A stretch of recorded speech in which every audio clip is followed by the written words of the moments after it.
A&A studio Takhatpur.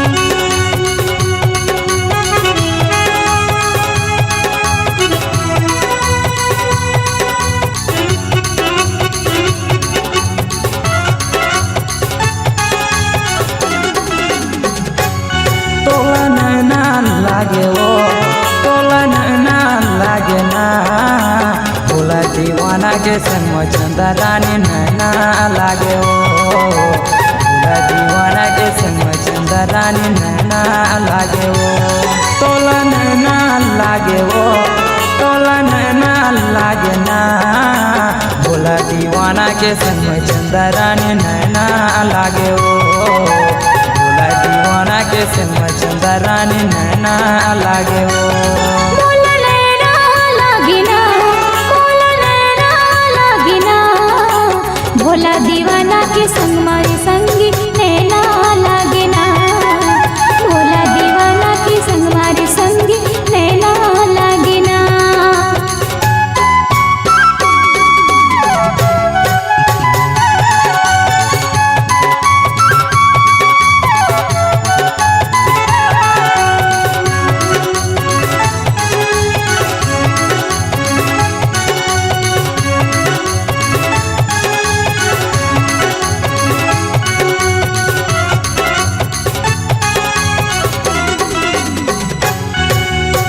वो चंदा रानी पल भर मैं झबर गाँवला घुमा गाँव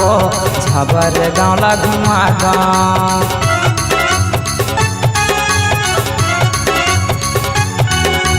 एगा भोला दीवाना मोला झबर गाला घुमा देगा झबर गाला घुमा देना। ऐसन गाना गा के तोर मनला मैं हलो भाता ओ मनला तोर लो भाता तोला नैना लागे वो तोला नैना लागे ना अजय कौशिक के संग चंदा रानी नैना लागे वो राजा कंवर के संग चंदा रानी नैना लागे वो।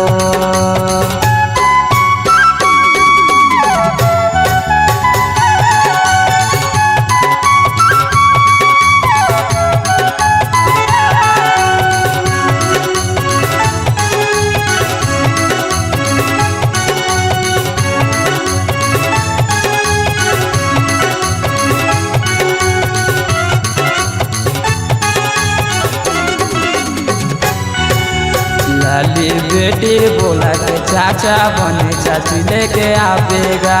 बने चाची लेके आवे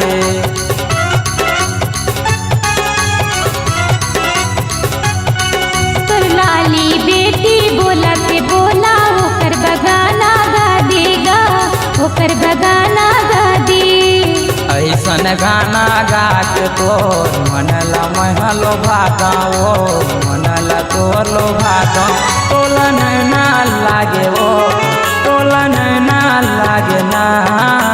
भोला दीवाना के संग चंदा रानी नैना लागे ना भोला दीवाना के संग चंदा रानी नैना लागे ना तोला नैना लागे ना तोला नैना लागे ना भोला दीवाना के संग चंदा रानी नैना लागे ना भोला दीवाना के संग चंदा रानी नैना लागे ना। भोला नैना लागिना भोला नैना लागिना भोला दीवाना के संग मारी संगी नैना लागिना भोला दीवाना के संग चंदा रानी नैना लागे ना